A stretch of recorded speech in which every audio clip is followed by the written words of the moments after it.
गौतम बुद्ध की इन कहानियों ने लोगों के जीवन को समृद्ध बना दिया। कृपया ध्यान से सुने और अमल करें। कहानी नंबर 1। कहानी का नाम सबसे बड़ा दान। कई दिनों के विहार के बाद भगवान बुद्ध मगध की राजधानी राजगृह से प्रस्थान करने वाले थे। लोगों को जब यह पता चला तो वे उनके लिए भेंट आदि लेकर उनके दर्शनों के लिए आने लगे। अपने शिष्यों के साथ बैठे हुए बुद्ध लोगों की भेंट स्वीकार कर रहे थे। सम्राट बिंबसार ने उन्हें भूमि, खाद्य, वस्त्र, वाहन आदि प्रदान किए।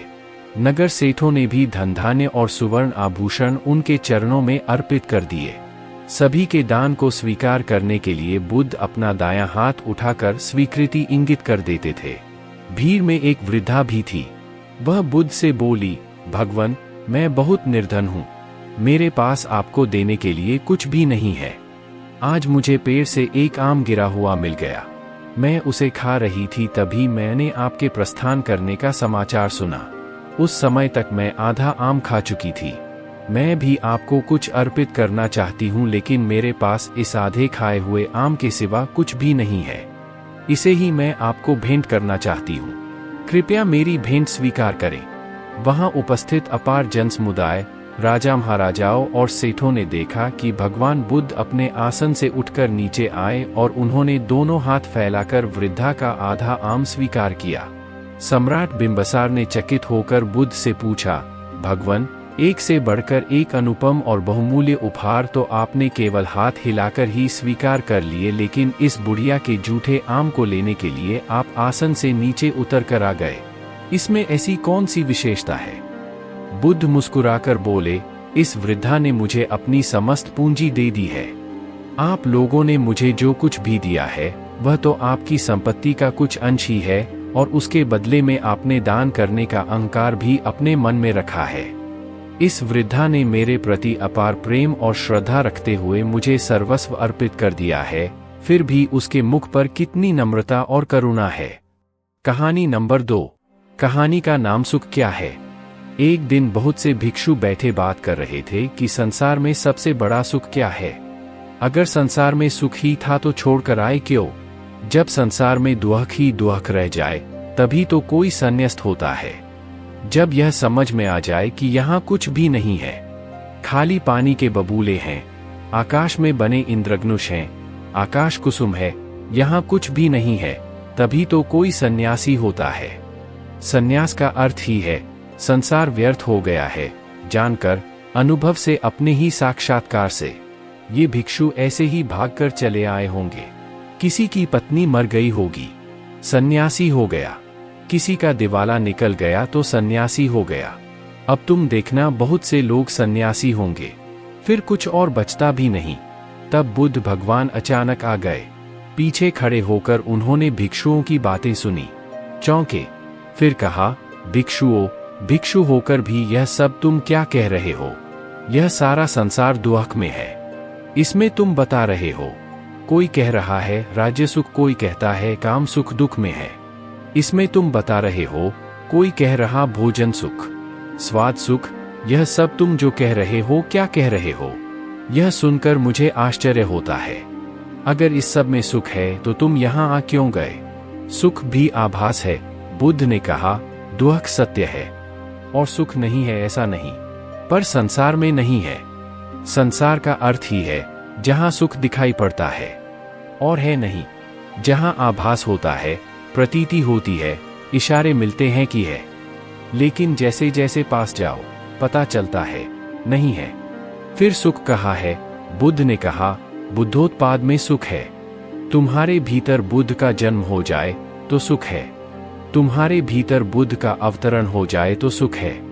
बुद्धोत्पाद, यह बड़ा अनूठा शब्द है। तुम्हारे भीतर बुद्ध उत्पन्न हो जाए तो सुख है। तुम जब जाओ तो सुख है। सोने में दुहक है, मूर्छा में दुहक है, जागने में सुख है। धर्म श्रवण सुख है, तो सबसे परम सुख तो है बुद्धोत्पाद, कि तुम्हारे भीतर बुद्धत्व पैदा हो जाए।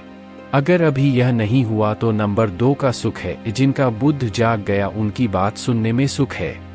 धर्म श्रवण में सुख है, तो सुनो उनकी जो जाग गए हैं, जिन्हें कुछ दिखाई पड़ा है, गुणों उनकी।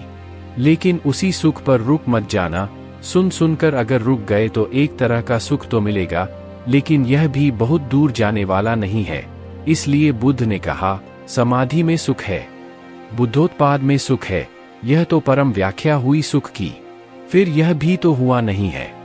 तो उनके वचन सुनो, उनके पास उठो बैठो, जिनके भीतर यह क्रांति घटी है, जिनके भीतर यह सूरज निकला है, जिनका प्रभात हो गया है, जहां सूर्योदय हुआ है, उनके पास रमो, इसमें सुख है।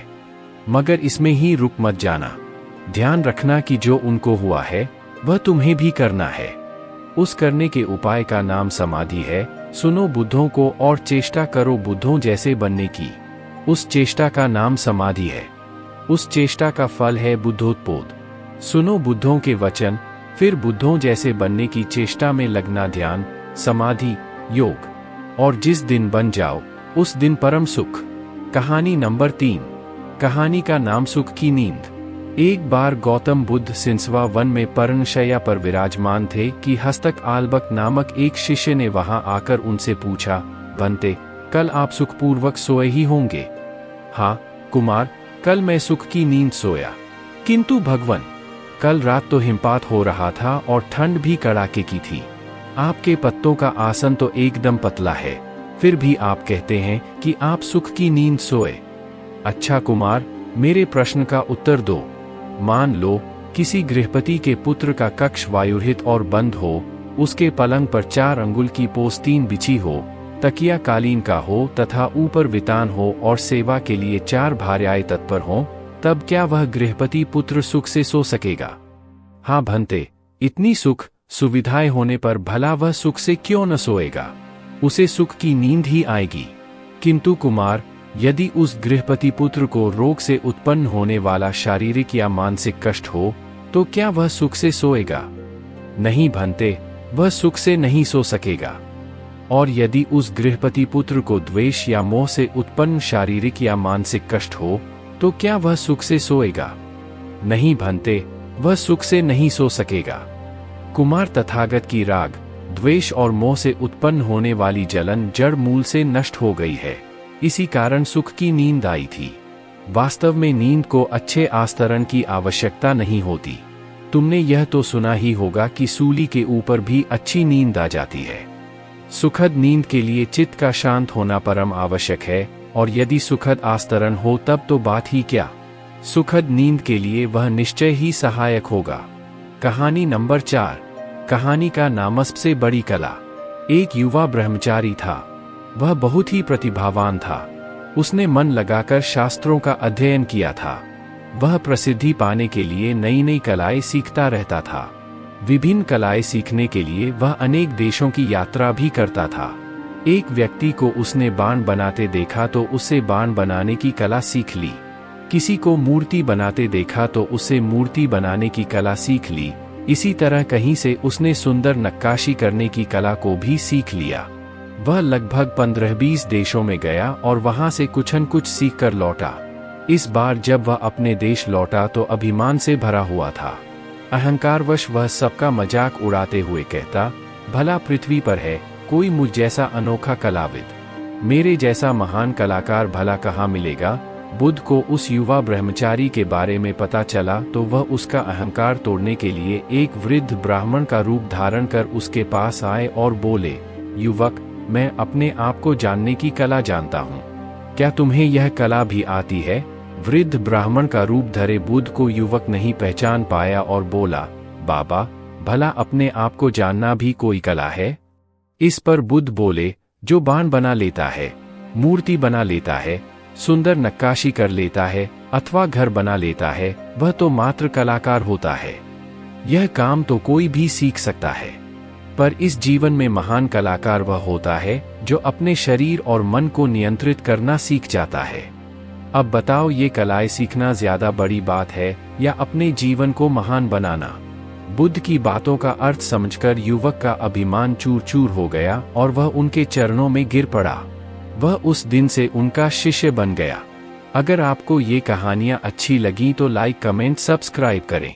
धन्यवाद।